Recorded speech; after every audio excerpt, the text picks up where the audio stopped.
오늘 가정에다 오늘은 부부주일로 지키면서 부부에 관한 말씀을 좀 여러분들과 나누려고 합니다. 어제 옛날 우리가 신월동에 있을 때 가까운 교회 목사님 자제가 결혼을 했습니다. 20여 년 전 생각이 나더라고요.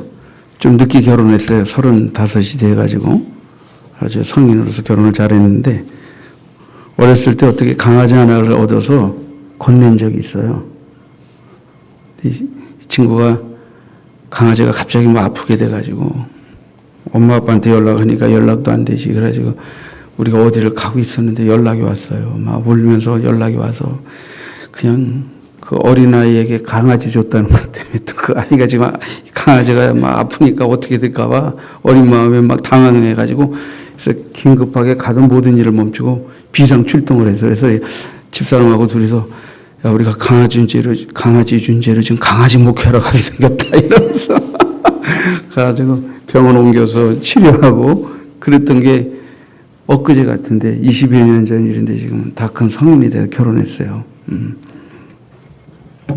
한 인간이 남자와 여자로 태어납니다. 근데 세월이 지나가면 이제 신체적, 정신적, 정서적, 영적으로 성장해 가겠죠. 그리고 한 남자로, 한 여자로, 한 남자의 여자로, 한 여자의 남자로 살아갈 수 있는 준비를 갖추게 돼요. 이게 1차적인 출생의 성장 과정이에요. 그죠? 1차적인. 근데 이제 인간은 결혼을 통해 부부가 됩니다. 그리고 새로운 삶의 패러다임을 맞이하게 돼요. 다시 말하면 그동안은 부모님이 낳아주시고 길러주시고 한 짝을 만나기까지 성장해 가면서 제1의 탄생과 성숙기를 맞이하지만 이제 결혼을 통하여 인간은 두 번째 탄생을 해요. 두 번째 탄생. 그래서 남자와 여자로 태어났던 인간이 이제는 한 남자의 여자, 한 여자의 남자로 다시 태어나는 그런 제2의 인생의 탄생기를 맞이하게 되는 이걸 결혼이라고 하는 것입니다. 결혼. 여러분, 어린 자녀가 부모의 돌봄과 양육 가운데 태어나서 이제 건강한 상대를 만나서 새로운 삶을 살 수 있게 되기까지 성장해 가듯이 이제 결혼을 통해 제2의 탄생을 맞은 부부는 이제는 남자로서 여자로서가 아니라 한 여자의 남자, 한 남자의 여자로서의 부부 생활을 통해서 이제 어떻게 돼요? 새로운 변화와 성숙을 향해 성장해가는 부부가 되어야 합니다. 여러분, 우리가 자녀가 나이에 맞게 육체적으로 정신적으로 발달하지 않으면 뭔가 미숙하다, 문제가 있다 이렇게 보잖아요. 마찬가지로 부부도 결혼하여 같이 살면 그냥 되는 대로 삶을 사는 게 아니에요. 그게 아니에요. 살아가면서 끊임없이 성장하고 변화되어야 합니다. 그러지 않으면 언제 어느 때 부부의 삶에 가정의 위기가 닥칠지 몰라요. 미숙한 것은 불편해요. 뭔가 미숙하면 서로에게 상처를 주게 되고, 그죠? 고통을 주고받게 돼요. 그래서 우리는 끊임없이 변화, 끊임없이 성숙하려고 노력해야 합니다. 자, 우리는 기도에서 항상 깨어있으라 이런 말은 많이 들어보셨지만 제가 오늘은 부부주일이니까 여러분의 부부 관계를 놓고 말씀드려 보겠습니다. 여러분의 부부 관계에서 깨어있으시길 바랍니다. 저는 제일 위험하게 보는 부부가 결혼해서 지금까지 한 번도 안 싸워봤다고 하는 부부예요. 그는 말도 안 되는 거짓말이에요. 그는 그냥 한쪽에 일방적으로 져주어서 살기 때문에 그래요. 그러니까 하나는 무지하게 어린아이고 하나는 무지하게 그냥 성인처럼 사는 거예요. 말도 안 되는 부부 생활이에요. 그럼 지금 목사님이 뭐 여러분에게 부부싸움하라고 부추기는 겁니까? 그게 아니에요. 건강하게 다투고 조율하면서 성숙해가면서 사는 게 부부의 삶이지 뭐 한 번도 싸운 적이 없다. 그러면 도대체 싸울 일이 없다는 거예요. 이견 다툼도 없다는 거예요. 생각의 차이도 없다는 거예요. 서로에게 대한 기대감도 없다는 거예요. 완전히 그냥 성인처럼 서로 포기하고 산다는 거예요. 아예 결혼하는 순간 이미 더 이상 변화가 없는 부부로 딱 성장이 있다는 거예요. 말도 안 되는 얘기 아닙니까? 이게 말도 안 되는 얘기. 단지 감추고 있을 뿐이죠. 남들처럼 성격이 괜찮아서 부부의 갈등과 다툼을 표출 안 하고 그냥 이렇게 누르고 살았을 뿐이죠. 뭘 안 싸우고 삽니까? 안 싸우고 살긴. 그런 성자는, 그런 남편, 그런 아내는 사실 없어요. 그건 말도 안 되는 얘기를 하고 있는. 그러니까 그게 가장 위험한 부부예요, 위험한 부부. 가장 위선적인 부부. 우리는 평생 한 번도 안 싸웠다. 글쎄요, 내가 너무 격하게 말하는 걸까요? 동의하십니까? 웃는 분들은 솔찬히 싸워봤다는 걸 반증하는 줄 믿습니다. 여러분, 결혼은 하나님이 제정하신 거예요. 하나님께서 성경을 통하여 결혼의 목적을 말씀하셨죠. 여호와 하나님이 이르시되 사람이 혼자 사는 것이 좋지 못하니 내가 그를 위하여 돕는 배필을 지으리라 하시니라. 돕는 배필. 자, 왜 하나님이 결혼을 제정하셨냐면 홀로 사는 게 하나님 보시기에 좋지 않아서. 그죠? 그래서 때 되면 시집장가 가시기 바랍니다. 가고자 했는데 못 가는 건 어쩔 수 없지만 아예 난 가기 싫다고 말하는 건 성경적이지 않아요. 아셨어요? 네? 가려고 노력했는데 안 가는 건 어쩔 수 없어요. 때를 기다려야 돼, 그거는. 근데 수치만 안 가겠다. 이건 상처받은 거예요. 문제 있는 거예요. 이건 잘못된 가치관이 들어와 있는 거예요. 뭐 여러 가지를 얘기할 수 있지만 가장 대표적인 거는 엄마 아빠의 모습, 엄마 아빠의 부부 생활에서 행복을 못 느낀 거예요. 부부 생활의 의미와 가치를 못 느낀 거예요. 그러니까 저 따위로 살 바에는 안 가겠다.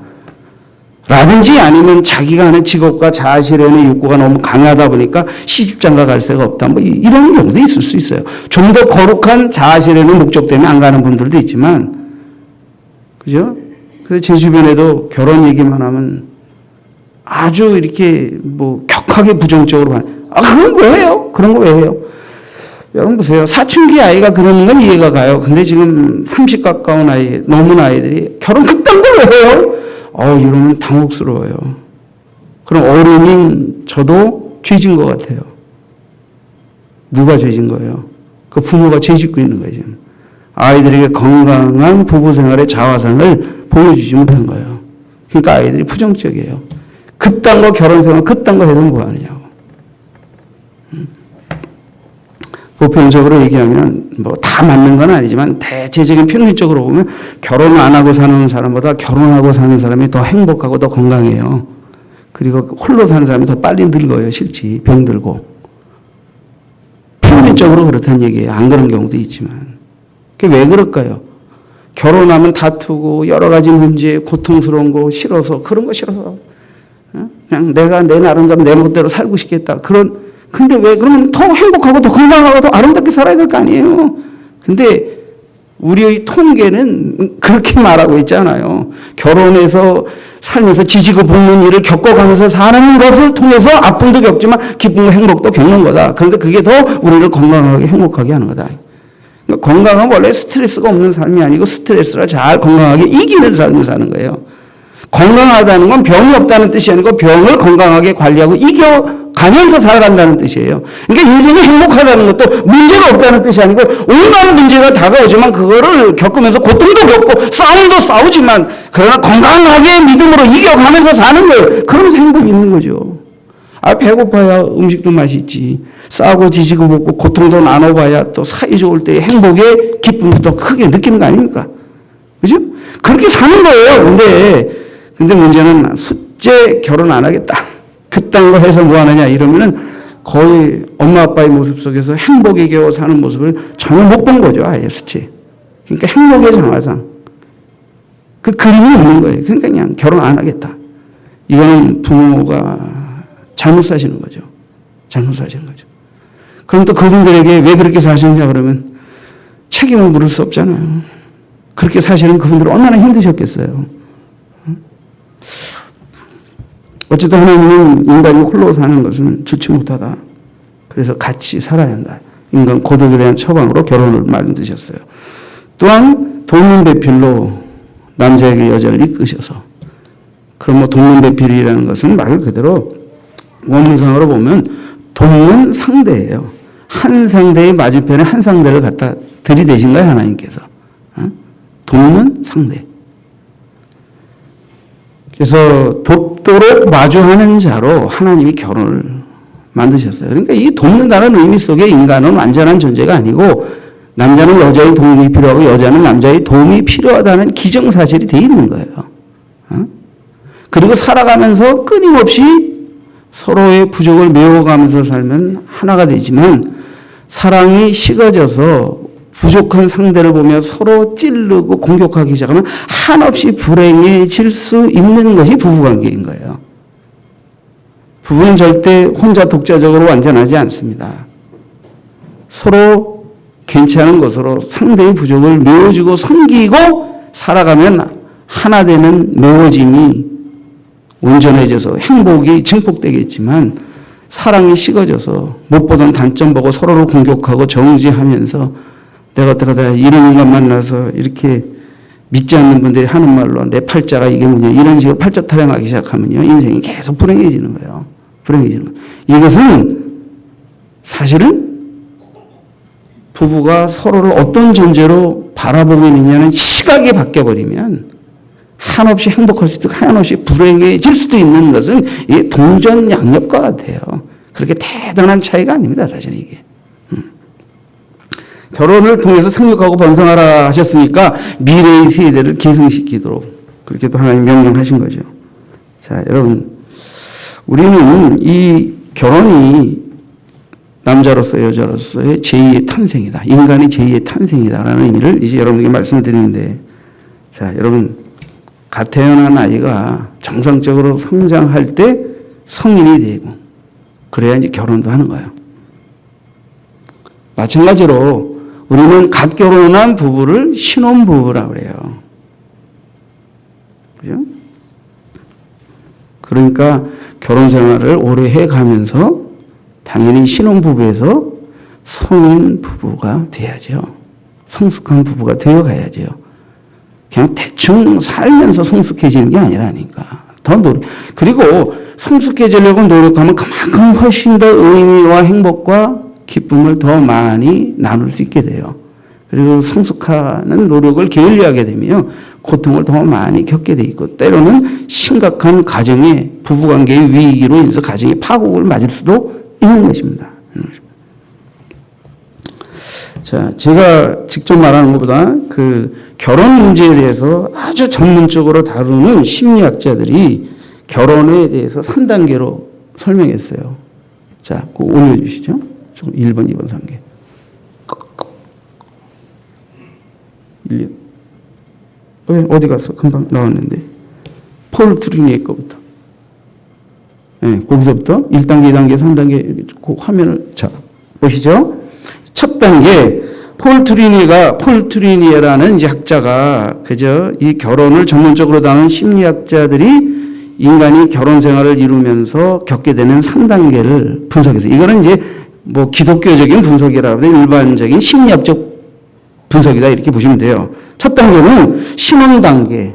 신혼부부죠. 쉽게 서로를 잘 이해하고 있다고 느끼고 무의식적으로 이해하고 서로 우리는 완전히 일치한다고 생각하고.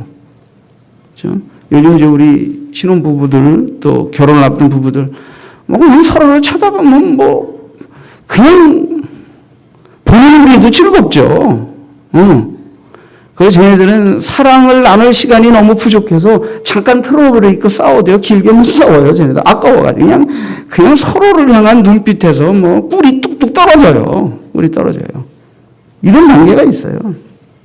두 번째 단계는 결혼한 지 5년에서 10년 사이에 오게 되는데 이 단계는 서로는 자기의 배우자가 자기가 생각했던 것보다 그렇게 닮지 않았다. 그걸 알게 되는 거예요. 다시 말하면 사랑에 눈이 씌어가지고 잘 맞고 괜찮은 부부인 줄 알았는데 어느 날 보니까 너무 다른 게 많은 거예요. 부딪히는 게 많은 거예요. 문제가 있는 게 많은 거예요. 그리고 이거를 현실로 이제 느끼는 거예요. 통증으로 삶 속에서. 이 두 번째 단계. 그러다 보니까 이걸 해결하려고 소통이 잘 안 되고 인격적으로 성숙되지 못하게 되니까 뭐 이 단점들에 대해서 지적하고 경고하고 때로는 책망하고 또 애원하기도 하고 협박하기도 하고 별의별 짓을 다 하면서 이제 통증을 나누면서 사는 단계가 온 거예요. 세 번째 단계. 내 배우자는 내가 생각했던 이상상이 아니야. 이렇게 이제 이상상이 아니야. 거기 너무 크게 웃지 마. 오해받아. 너무 크게 웃으면 성숙한 법으로 존경받는 게 아니고 현실의 고백을 이렇게 웃으면서 하고 있고 오해받을 수 있으니까 좀 자제하세요. 내 배우자는 내가 생각했던 사람이 아니야. 그러니까 난 무서운 실수를 저질렀어. 돌이킬 수 없는 실수를 저질렀어. 이걸 일찍 깨달았으면 좋겠는데 살 만큼 살고 깨달아 보니까 인생은 황혼이고 환장하는 거예요. 그러니까 요즘 일본에서는 황혼이혼이 많아지고 있고 또 우리는 세계적으로 유행한 걸 다른 나라보다 훨씬 빨리 받아들이는 경향이 있어요. 그러다 보니까 지금 신혼 결혼해서 몇 년 사이에 이혼율이 많지만 그 다음에 이제 남편 은퇴 이후에 황혼이혼이 또 많아지는 거예요. 이런 게. 여러분, 이 세 번째 단계가 되면 이혼을 생각하기도 되고 그렇다고 또 헤어지자는 용기도 없고 그렇다고 있는 현실 그대로를 받아들이자니까 막 스트레스가 올라와서 머리가 터질 것 같고 이런 위기가 신혼 때 오는 게 아니에요. 결혼 3단계에서 오는 거예요. 그럼 이걸 통해서 파국을 맞이하느냐? 아니에요. 파국의 위기가 다가오는 것 같지만 인생을 살아온 연륜이 있고 또 믿음이 있는 우리들 하나님이 주신 지혜로 이걸 또 극복해내는 힘과 능력도 갖게 돼요. 자, 이 세 단계를 좀 이해하기 쉽게 표현해 본다면 제가 좀 우리말로 첫 번째는 잘 맞는다고 생각하는 단계예요. 또 다른 말로 하면 무결점, 완벽한 너. 완벽 그 자체야. 뭐 이러는 거죠. 근데 우리끼리 얘기지만 이게 똥 싸는 소리입니다, 이게. 제가 속된 표현을 해서 죄송합니다. 가정에 다니까 조금 즐겁게 하자고 하는 게. 다시 말하면 사랑 때문에 눈에 콩깍불이 씌어가지고 허물은 다 덮어지고 좋은 면만 보여가지고 엄청 우리는 잘 맞는 천생연분인 거죠. 두 번째 단계는 잘 맞지 않는다고 생각하는 단계예요. 왜 잘 맞는 사람들이 5년, 10년 살았는데 왜 잘 안 맞지 않는다고 생각하나요? 이제 사랑이 식어진 거예요, 조금. 권태기가 온 거예요. 그리고 여러 가지 삶에 살아오면서 자녀 문제, 물질 문제, 환경 문제, 시부모님, 친족 부모님, 이렇게 뭐 이제 또 내적 문제로 성격 차이 뭐 이런 것들로 인해가지고 살아가면서 문제가 생기면서 이제 단점이 더 보이기 시작하는 거예요. 이런 줄 몰랐어, 이런 줄 몰랐어. 이런 사람인 줄 몰랐어, 이런 사람인 줄 몰랐어. 세 번째는 완전히 안 맞는다고 생각하는 단계죠. 완전히. 이건 뭐예요? 소위 말하면 이제 이것도 세속적인 표현으로 하면 더 어감이 와닿을 것 같아요. 골 때리는 너죠. 골 때리는 너. 고칠 수 없는 너. 해결 불가능한, 치유 불가능한 너라고 생각하는 거예요. 근데 사실은 완벽한 너도 결정 있는 너도 골 때리는 너도 이미 결혼할 때 그 안에 서로에게 있었던 거예요. 근데 단지 신혼 때에는 서로를 소유하려는 욕구가 강하고 사랑의 욕구가 강하고 사랑의 정열의 욕구가 강해서 그 허물을 다 가려버리는 거예요.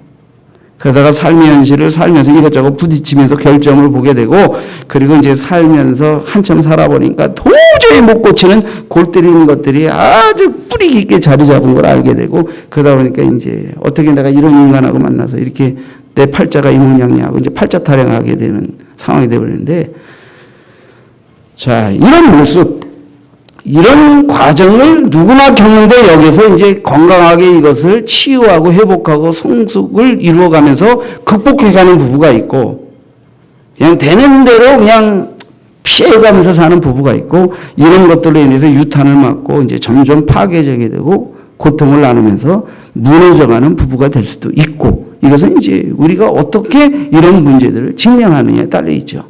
그러나 누구나 공통적으로 이 세 시기를 겪는다 하는 거예요. 이 세 시기를. 그죠? 무결점, 결점이 있어. 이거 완전 결점이야. 이 세 시기가 온다는 거예요.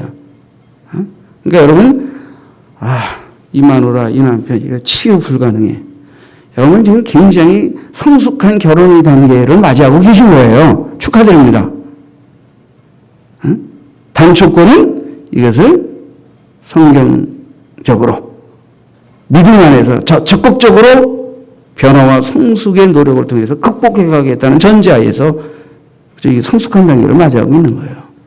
무슨 대단히 이렇게 신혼 때 뭐 서로 그냥 얼굴 붉히는 것이 없이 행복하게 사는 모습을 보고 뭐 성숙한 부부다. 그게 아니에요. 인생을 다 살아보면 그게 이렇게 마음대로 뜻대로 되는 게 아닙니다. 아닙니다. 자, 어떻게 하다가 우리는 그저 이렇게 10년, 20년, 30년, 40년 결혼 생활 하는데 어떻게 이게 고질적인 너로 서로에게 비춰질까요? 지금 예를 들면 남편은 왜 아내에게 그런 남자가 되는 걸까요? 몇 가지 좀 이해를 돕기 위해서 보면 남자들이 바깥에서 돈을 벌고 일에 열심히 노력을 하다 보니까 이게 남편으로서의 성숙을 잘 이루어가지 못해요. 미성숙해요. 거기다가 또 좀 책임감이 있는 남편이면 괜찮은데 책임감도 결여되고 이해력도 결여되고 사랑할 줄도 모르고 참을 줄도 모르고 그러면요 여자들이 젊어서는요 이렇게 능력이 있고 돈 잘 벌고 뭐 이쁘고 그러니까 참아줬는데 나이가 들어가게 되면 이제 이게 뭐 여자들도 여성 호르몬이 많아지면서 반발심이 생기고요. 그러다 보면 이제 이 남자가 한심하다고 생각이 들어요. 이제 조금 커져가지고 진짜 한심하다 이렇게 돼버려요. 그러니까 이제 존경심이 없어지는 거죠 점점. 또 남자들은 여자를 잘 이해 못해요. 여자는 약하다고 생각하는데 여러분 여자는 겉으로 볼 때 기운이 약하고 연약해 보이지만 그게 약한 게 아니에요. 여자는 감동이 약해요. 자, 남자들만 따라합시다. 여자는 기운이 약한 게 아니라 감동이 약하다. 그러니까 남자가 여자를 기운만 약한 사람으로 보면 안 된단 말이에요. 그러니까 여자를 다룰 줄 모르는 여자는 감동이 약하다는 걸 알아야 돼요. 그러면 어떻게 알아? 여자를 끊임없이 감동시키려고 노력하라 하는 거예요. 여자를 감동시키면 그 여자는 남자를 위해서 헌신하게 돼요. 그래서 뭐 이거는 뭐 통계적으로 성경에 없는 거니까 뭐 장담할 수는 없지만 남자가 대략 여자 한 번 감동시키면 여자에게서 한 3개월 정도의 헌신을 끌어낼 수 있어요. 한 두세 번 정도 감동시키면 1년 무난합니다. 근데 한 번도 감동을 못 시키면 고생 각오하세요. 왜 그러느냐? 그건 나도 모르겠어요. 사람이 이렇게 지으신 거니까. 그러니까 우리가 이런 지식과 상식을 알아야 돼요. 근데 누가 가르쳐 주냐고 직장에서 안 가르쳐 줍니다, 이거. 삶을 살면서. 그리고 세상에서 세속적인 사람들이 결혼해 보세요. 여자 길들이 뭐 남자 길들이 뭐 서로 하면서 생각지도 않은 것들 가지고 서로 전쟁 만들어 버려요. 예? 그나마 우리가 믿음 안에 있으니까 이런 지혜들을 나누지. 여러분 우격다짐으로 이기는 게 부부관계가 아닙니다. 남자가 눈에 팍 힘줘가지고 은미 기지고 하던 시절도 엊그제 얘기죠. 여자 마음 넘어보세요. 남자가 눈에 힘줬다고 깨갱 하는지 아십니까? 택도 없습니다. 쭉 하고 마주 뜹니다. 이제. 그래서 제가 이게 전라도 말을 잘할 수 있으면 정말 웃기는 표현 하나 할 텐데, 우리 집사님, 우열이 놀러 갔다가 옛날 그 부모님들 얘기하시더라고. 다 한 분 돌아가셨지만, 이제 부부싸움 하는 얘기죠. 이렇게 티격태격, 사랑싸움 하는 얘기. 근데 이제 아버님은 늘 시키잖아요. 여보, 이제 나이 드신 옛날 때 그 가부장적이고 보수적인 그런 시절에. 어머님이 이제 연속극 보고 몰입하고 계신데, 재명이 부르는 거죠. 재명이 이렇게 부르니까 이제 전라도 말로 이렇게 하면서 이제 근데 옆에 손주가 있었던 깜짝 놀라요. 하면서 웃으면서 그런 일이 있었다. 이제 뭐 좀 이제 전라도 말로 속으로 적나라하게 해야 되는데 제가 설교 시간이라 잘 표현 못하는 걸 용서하시기 바랍니다. 근데 이제 재명이 연속극에 몰입하고 있었는데. 몰입하다 부르는 신나요. 그러면서 이제 아버님의 요구를 응해 주셨다. 그래서 그때 보니까 우리 어머님이 매사에 순종하는 게 아니라 기분 나쁠 때 여기서 거친 말도 내뱉으시는 거구나 하는 걸 그때 알게 됐다. 뭐 이제 그렇게 해서 무슨 얘기예요. 그러니까 눈으로 누르고 말로 눌러서 져주는 척하던 시절이 지나간다. 그렇지 못한 시절이 다가온다는 거예요. 또 남자들이 이제 실수를 많이 하죠. 실수.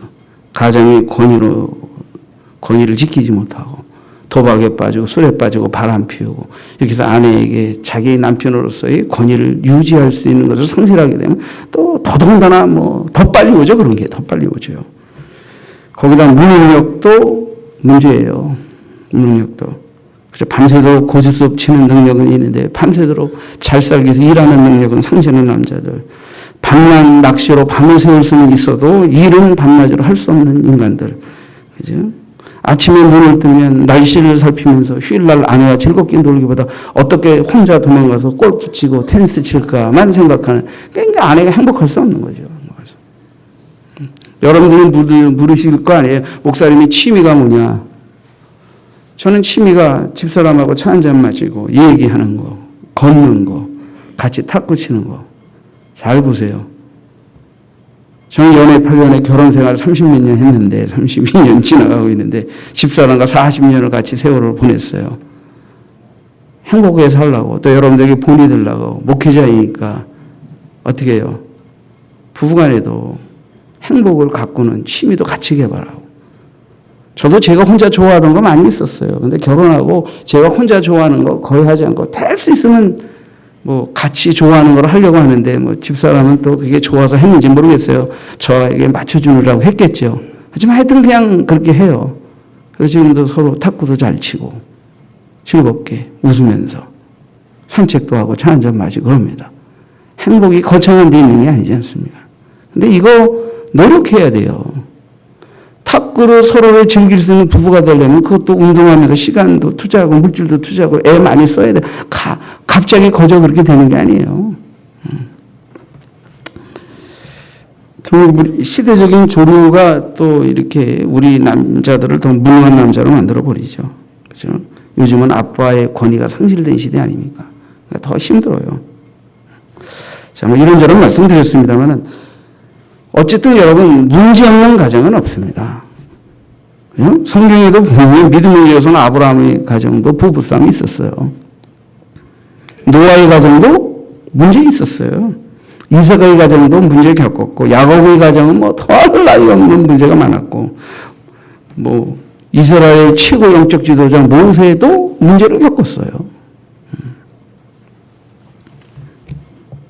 그리고 제가 목회해 보면 가정마다 문제 없는 가정은 없어요. 문제는 누구나 있어요. 목회하고 늘 8년 연애하고 나름대로 건강한 부부 생활의 모범을 통해서 목회를 해보겠다고 발버둥이는 저희에게도 문제는 주기적으로 다가와요. 주기적으로 다가와요. 저도 뭐 집사람과 의견, 뭐 우리는 사실 둘 사이의 문제로 크게 다퉈보기보다 목회적인 문제로 인해서 의견 다툼 때문에 이게 때로는 서로 치명타를 갈 때가 있어요. 목회적인 문제나 어려움을 겪을 때 잘 나가다가 서로 기도하다가 어떨 때 이제 그 책임 공방을 너 때문이야라고 이제 약간 격한 잘못된 표현이 나오게 됨으로 인해서 상처를 주게 되는 경우들이 적지 않이 있게 돼요. 뭐 드물긴 하지만. 그래서 저희도 뭐 이쪽으로 이사하고 이렇게 교회 좋은 일도 있고 축복도 받고 그러는데 마귀가 또 우리가 좀 축복받고 사회적인 꼴을 못 봐가지고 또 이게 좀 시험이 생겼죠. 그래서 보이지 않게 서로 말로 인해서 목회적인 상황에서 어떤 말로 인해서 이제 표현이 좀 격해지다 보니까 이게 상처를 주고받게 되고 그리고 저도 뭐 열 받아가지고 저 순복음 기도원 쪽으로 그냥 목사니까 그냥 가출은 할 수 없고 기도하러 간다 그러고 기도원 쪽으로 가출을 했죠. 근데 너무 화가 나서 의사소통에서 가출한 거예요, 사실은. 근데 그 다음날 안수 집사님 왔더라고. 사모님이 내 상태가 안 좋은 줄 알고 안수 집사님을 조용히 청해가지고 가보라고 그러는 것 같아. 근데 안수 집사님 안 왔으면 안 들어오려고 그랬어. 근데 또 우리가 아무리 부부간에 의견 다툼이 있다 하더라도 집사님 성도들 앞에서 본의 안 되면 안 되잖아. 이건 늘 말씀을 가르치는데 그래서 일단 그냥 내려놓고 뭐 어떻게 대화하다 보니까 그러니까 우리 집사람은 그걸 너무나도 잘 안 거죠. 자기가 자기 선에서 지금 해결이 안 되고 남편이 튀어버렸으니까 그러니까 이제 할 수 없이 그 해결책으로 안수 집사님을 파송하신 거죠. 그래서 내가 안수 집사님 안 왔으면 안 오려고 했어요. 너무 이게 열을 받아가지고. 그러니까 사탄이 그냥 깊게 내 마음을 후벼 팠어요. 그래서 막 기도 한 이틀 했는데도 이게 상처가 안 가라앉더라고. 근데 그 그건 아내가 나에게 깊은 상처를 줬다는 것보다 내가 이렇게 아내의 어떤 말로 이렇게 상처를 크게 받는데 그럼 나는 그동안 아내에게 상처 주는 말을 얼마나 더 많이 퍼붓을까. 상처를 주면 내가 더 많이 줬겠죠. 응? 그래서 저는 나에게 뭐 본의 아니게 어떤 목회적인 상황에서 내가 상처를 끼친 말을 표현한 아내보다 내가 그동안 아내에게 얼마나 많은 상처를 줬을까 반성하고 그걸 잘 극복했어요. 극복했어요. 그러나 위기는 온다. 위기는 온다. 위기는 온다. 그래서 저는 우리 자녀들도 목회자지만 제가 우리 사위에게 그죠? 목회를 열심히 배우려고 하지 말고 건강한 부부 생활을 이루어라. 절대로 건강한 부부 생활의 기초를 마련하지 않으면 목회 무너진다. 그리고 사탄이 목회적 상황에서 우리의 목회와 사역을 무너뜨리기 위해서 마지막 공격 루트가 성도를 통해 환경을 통해 물질을 통해 뭐 그런 것들로도 올 수 있지만 그런 것보다 더 진짜는 일평생 비전을 나누고 꿈을 나누고 사랑하며 함께 동반자로서 동역하는 아내를 통해 남편을 통해 오는 공격이 훨씬 더 치명적일 수도 있다. 그게 늘 오는 건 아니지만 인생에 몇 번 겪게 되는데 그때 내 말을 잘 기억하고 그런 시험이 다가올 때 기도와 믿음으로 잘 이겨 넘어가야 교회도 지켜지고 가정도 지켜지고 내 삶도 지켜지는 것이지 그냥 저절로 막 그게 누려지고 행복이 가꿔지는 건 아니다라는 걸 내가 얘기하죠.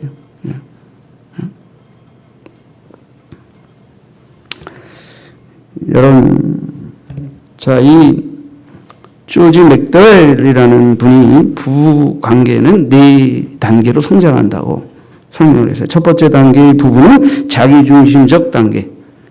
상대가 나에게 어떤 유익이 될 수 있는가, 나를 어떻게 행복하게 해줄 수 있는가 하고 자기중심적으로 괜찮겠다, 만족스럽겠다 하고 생각하는 단계가 1단계. 두 번째 단계는 이제 오는 말에 가는 말이라고 이제 그가 내게 해준 거에 따라서 상대적으로 해주는, 조건적으로 해주는 단계.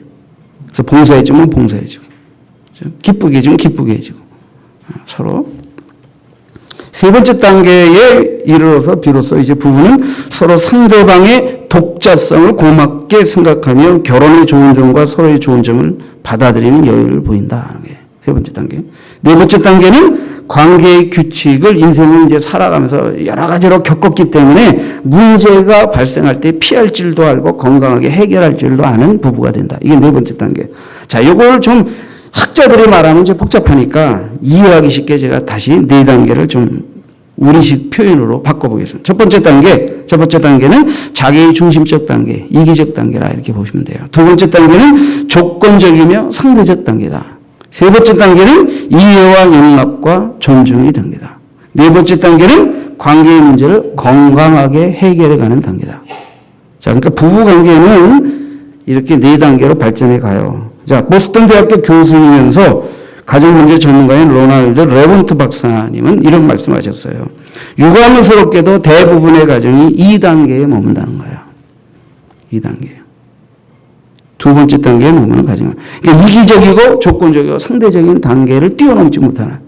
그럴 수밖에 없죠. 복음을 받게서 이 단계를 뛰어넘는 성숙한 부부로 나가기 어려워요. 세 번째, 네 번째 단계는 이 기독교적인 사랑과 믿음과 구원을 체험해야만 이 성숙한 그죠? 사랑의 에너지가 우리 부부관계 속에 흘러들어오게 되는 거니까 쉽지 않단 말이에요. 쉽지 않단 말이에요. 자, 근본적으로 무조건적인 사랑을 하게 될 때 그 사람은 성장합니다. 이 무조건 사랑은 뭐예요? 무조건적인 사랑은 뭐예요? 이타적인 사랑인데 하나님이 우리를 어떻게 사랑하셨는가를 깨달으면서 완전치는 않지만 그분이 나를 예수 그리스도 안에서 사랑하신 사랑으로 남편을 사랑하려고 아내를 사랑하려고 하는 이 사랑이 성령의 능력으로 우리 안에서 남편이 아내를 향해 아내의 남편을 향해 이렇게 서로를 향해 흘러 들어갈 때 우리의 조건적이고 상대적이고 이기적인 이 부족하고도 타락한 사랑, 미완의 사랑이 이제 완성의 사랑, 성숙의 사랑, 그죠? 온전한 사랑을 향해 나아가게 되는 거죠. 나아가게 되는 거죠. 그래서 이 무조건적인 이타적인 사랑은 상대방을 있는 그대로 받아들이면서 개선을 위해 노력하고 서로 격려하는 사랑이다. 이렇게 표현을 했는데 자, 여러분, 어떻게 해요? 좋은 줄 알고 사랑에다가 문제도 많고, 살다 보니까, 내가 이런 인간하고 죽을 때까지 살아야 되나?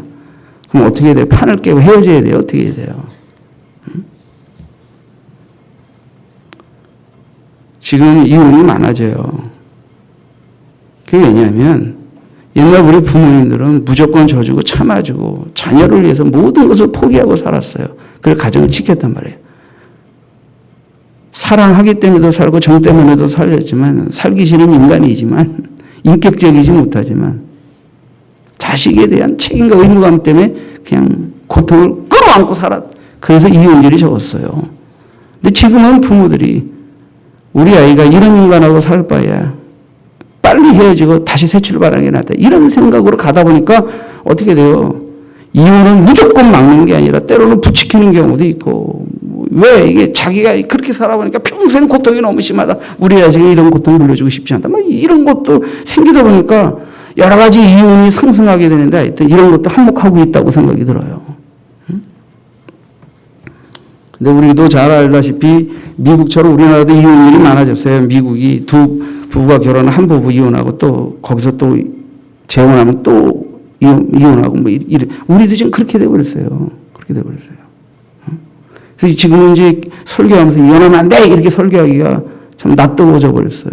또 이혼의 상처를 끌어안고 있는 분들에게 또 상처를 줄 수도 있기 때문에. 그래서 지금은 결혼했으면 이혼에 이르는 위기가 발생할 때 잘 건강하게 극복하도록 살아야 할 것이고, 한번 상처를 받은 분들은 다시 주 안에서 새롭게 새로운 가정과 삶을 향해 도전하는 그런 부부가 되어야 된다고 이제는 설교할 수밖에 없게 됐어요. 그럼 어쨌든 보세요. 어쨌든 우리가 이런 무능력한 남편, 나를 행복하게 해주는 남편에서 빨리 헤어지고 벗어나야 되느냐? 말도 안 통하고 골 때리는 이 마누라, 내가 이런 여자하고 살다니 헤어져야 하네. 이게 아니라는 거예요. 이게 아니라는 거예요. 우리가 심리학적으로도 분석해 보면 알지만 남자와 여자라는 존재, 결혼해서 서로 이끌려서 사랑하며 결혼에 이른 그 존재에게는 서로에게 유익하고 서로에게 사랑스럽고 서로에게 도움이 되는 면이 있는 반면 또 서로 맞지 않는 면도 있고, 사랑이 뜨거울 때 가려졌다 사랑이 식어질 때 그것이 더 크게 부각이 되면서 아예 말도 섞이시고 얼굴만 쳐다봐도 소름 끼칠 정도로 정말 결별하고 싶고 안 살고 싶은 이 길을 맞는 때도 다가올 수 있다는 거예요. 이게 다 뭐 같은 나와 너라는 한 꿈 안에 사실은 있는 거예요. 있는 거예요. 이거는 따로 떨어져 있는 게 아니고 있는 거예요. 과정을 겪는 거예요. 근데 이걸 어떻게 건강하게 직면하면서 더 성숙을 향한 부부로 나아갈 것이냐. 그게 정말 우리가 풀어야 할 숙제죠. 풀어야 할 숙제죠. 여러분, 하나님께서는 사람이 독처하는 게 좋지 못하니까 내가 그를 위하여 돕는 배필을 지으리라고 말씀하셨어요. 어떻게 부족한 남편을 탓하며 하나며 불행하게 살겠습니까? 뭐 세상 말로 여자 팔자 대응박 팔자다 뭐 이런 표현도 있겠습니다만, 미술님들이 옛날에 뭐 그런 얘기 하더라고요. 동청회 자랑 가지고 어쩌다 한번 간 적이 있대요. 이렇게 어떤 친구가 수십 명 모였는데 갑자기 탁 나서더니 밥값을 탁 쏘더래요. 그리고 좋은 자가용 타고 갑자기 싹 헤어지더래요.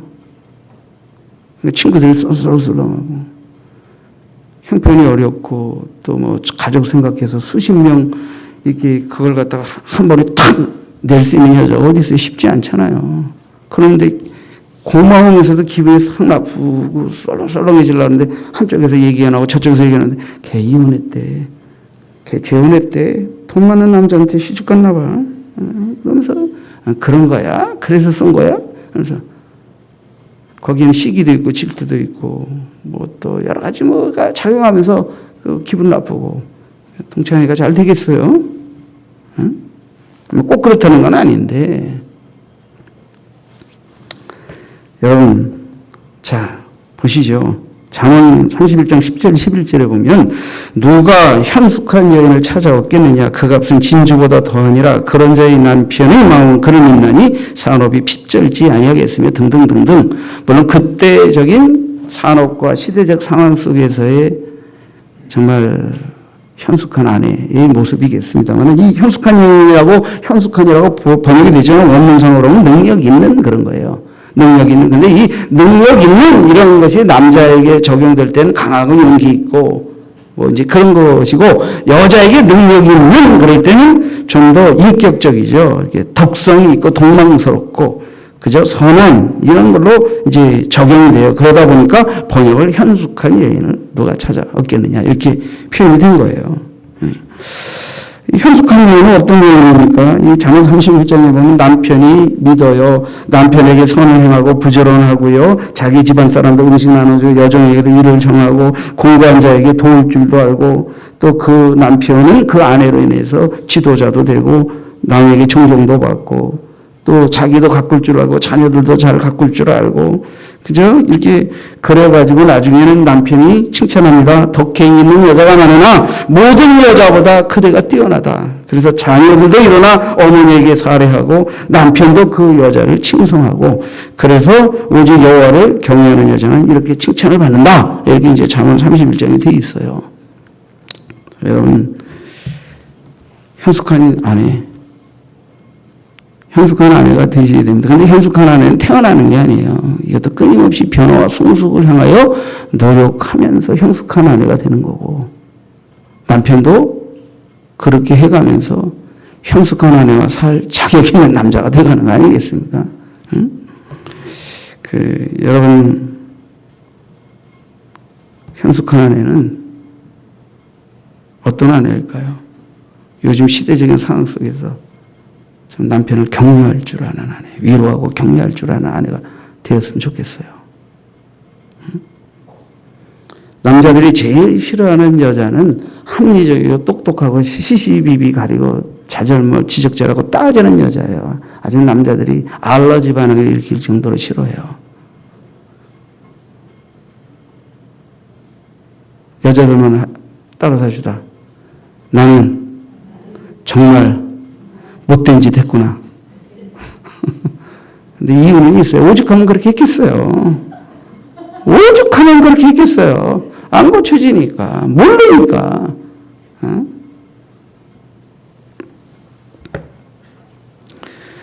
여러분, 남편이 잘 돼, 아내가 잘 되는, 물론 뭐 이제 옛날 남자만 보는 시대는 또 그게 뭐 맞는 얘기, 지금은 다 같이 노력하는 시대니까 서로 잘 돼야 되겠죠. 그럼 우리는 남편은 아내를, 아내는 남편을 서로의 앞길을 막고 무너뜨리고 서로 기싸움하면서 충돌하고 서로 그저 네가 짐을 져야 된다 이래가면서 서로를 피곤케 하면 안 되죠. 우리는 서로 위로와 격려가 필요해요. 응? 두 번째는 좀 순종하는 아내, 순종적인 아내가 되어야 돼요. 남편이 진짜 원하는 아내는 순종하는 아내예요. 근데 지금은 이제 전에는 여건이 너무 눌려서 순종이 아니라 그냥 강제적으로 가정의 평화와 자식을 위해서 복종하는 아내였다면, 지금은 남자 위에 올라서서 지시하고 명령하고 가르치는 아내의 시대가 되어버렸어요. 그래서 지금 이 시대는 아버지가 좀 불쌍한 시대가 되어버렸어요. 어느 순간인가. 그러니까 뭐 좋게 얘기하면 여건이 많이 신장이 됐다. 근데 신장이 되다가 너무 높여졌다. 이렇게. 그래서 요즘에 뭐 이렇게 가정을 잘 꾸리는 남자가 되려면 기운도 세야 돼요. 첫째. 직업도 괜찮아야 돼요. 그래서 이렇게 뭐 꼭 그런 건 아니겠지만 요새 아파트에서 이렇게 땅 내려면 젊은 아내는 열쇠 키를 들고 운전석에 가서 앉으면 남자는 앞뒤로 짐 들고 애 업고 기저귀 가방 들고 태워서 앉혀서 뭐 이제 이거는 좀 극단적인 표현이긴 하지만 요즘의 부부의 모습을 대변하는 것 같기는 해요. 근데 맞벌이 부부면 남편도 설거지도 할 줄 알고 요리도 할 줄 알아야 된다는 거에 대해서는 이견이 없어요. 그거는 산업의 변화, 가정 구조의 변화, 우리 삶의 환경의 변화에 따라서 서로 도우면서 살아야 되니까. 근데 그렇다 하더라도 우리가 성경에서는 아내가 남편에게 순종하기를 가르치고 계세요. 또 남편은 당연히 아내를 위해 목숨 바쳐 사랑해야 되겠죠. 가정에서 남편을 주인으로 태운 충직한 말이 되세요. 너무 시대에 뒤떨어진 표현인가요? 그러면 여러분의 남편은 여러분을 주인으로 태운 충직한 말이 되어 세상을 향해 나갈 것입니다. 좀 표현이 충직한 말이 좀 그렇다면 기독교적으로 다시 표현해 보겠습니다. 여러분, 여러분의 남편을 가정 안에서 잘 종으로 섬겨주세요. 순종하면서. 그러면 남편은 여러분을 주인 하나님으로 섬기면서 종이 되어 세상을 향해 펄펄 날고 나갈 것입니다. 그러니까 사실은 다른 게 아니에요. 순종하라고 그랬다 그래가지고 아내만 나에게 맹정하라 그런 게 아니에요. 남편도 세상에 나서 아내를 위해 순종하는 삶을 사는 거예요. 아내가 가정에서 남편을 헌신하면 남편도 세상에 나가 헌신하는 거예요. 물론 이제 조금 환경이 바뀌었으니까 서로 또 조절할 필요는 있겠지만, 세 번째, 기도하는 아내가 되세요. 모세가 홀로 영적 위대한 지도자가 된 게 아니라 아론과 훌이 옆에서 모세의 팔을 받쳐 기도하던 모습 생각납니까? 이런 것처럼 우리 아내가 남편의 팔을 받쳐 기도할 수 있는 아내죠. 또 남편도 물론 아내를 위해 그렇게 해야 되겠습니다. 서로를 위해 기도하는 아내가 되어야 될 것입니다. 루터의 아내의 고백을 여러분들에게 마지막으로 소개해 드리겠습니다. 위대한 종교개혁자 마르틴 루터도 아내의 격려와 기도와 내조 덕분에 승리할 수 있었다고 그가 고백했어요. 그는 힘겨운 종교개혁 앞에서 수많은 사람들의 죽음의 위협 앞에서 루터는 얼마나 많이 이 개혁운동에서 좌절과 낙심을 경험했는지 몰라요. 어느 날도 아주 심한 위기를 겪었을 때 루터가 좌절했어요. 이제는 이 개혁운동 못하겠다. 난 할 수 없어. 이래. 오늘 아내가 상복을 입고 있더래요. 그러면 루터 앞에서 한국식으로 이러면서 곡을 하더라는 거예요. 그래서 아내에게 누가 돌아가셨어? 물은 거죠. 그러니까 아내가 그러더래요. 네, 하나님이 돌아가셨어요. 그러더래요. 루터가 신앙적으로 생각할 때 아내가 귀신 들려나 맛이 갔나 생각할 수도 있잖아요. 하나님이 돌아가셨다니. 하나님은 전능하신 신이신데 어떻게 죽을 수가 있어? 그랬더니 아내가 그러더래요. 전능하신 하나님이 살아계시다면 당신이 그렇게 낙심할 리가 없어요. 하나님은 돌아가셨다니까요. 당신이 낙심하는 것을 보니까 하나님 돌아가신 게 분명해요. 상복 입고 곡하면서 아내가 이렇게 말하는데 루터가 그냥 정신이 번쩍 드는 거예요. 번쩍 드는 거예요. 그 말을 듣고 루터는 힘을 얻었대요. 나의 낙심과 좌절은 전능하신 하나님, 살아계신 하나님을 돌아가신 하나님처럼 만들어버린 거구나. 사랑하는 성도 여러분, 여러분의 부부관계 속에 원튼 원치 않던 성장 과정에, 인생의 연륜의 과정에 이런 것들이 닥친다는 것을 여러분에게 말씀을 드렸어요. 그래요. 우리 하나님은 살아계십니다. 우리 하나님은 전능하십니다. 때로는 내 인격의 한계, 내 성품의 한계, 내 능력의 한계 때문에 부부관계를 더 건강하게 만드는데 한계를 느끼는 위기가 다가올지도 몰라요. 그래도 우리에게는 세상 사람들이 알 수 없고 이해할 수 없는 하나님이 계시잖아요. 그분의 능력이 우리에게 있잖아요. 그 성령의 역사가 있잖아요.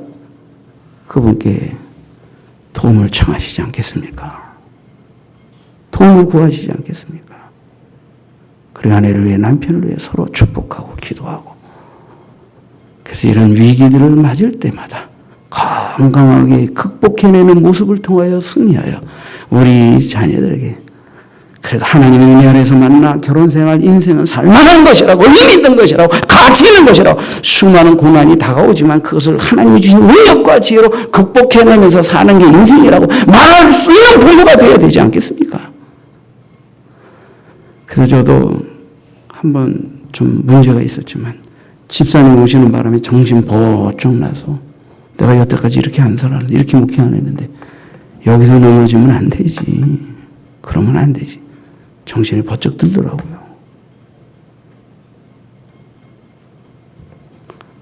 하나님의 은혜 아래에서 인생은 살만한 것입니다. 고통도 아름답게 변할 수 있습니다. 행복은 그냥 다가오는 게 아닙니다. 그리고 서로의 관계를 하나님의 은혜 아래서 성숙시키려고 노력할 때 얻어지는 것입니다.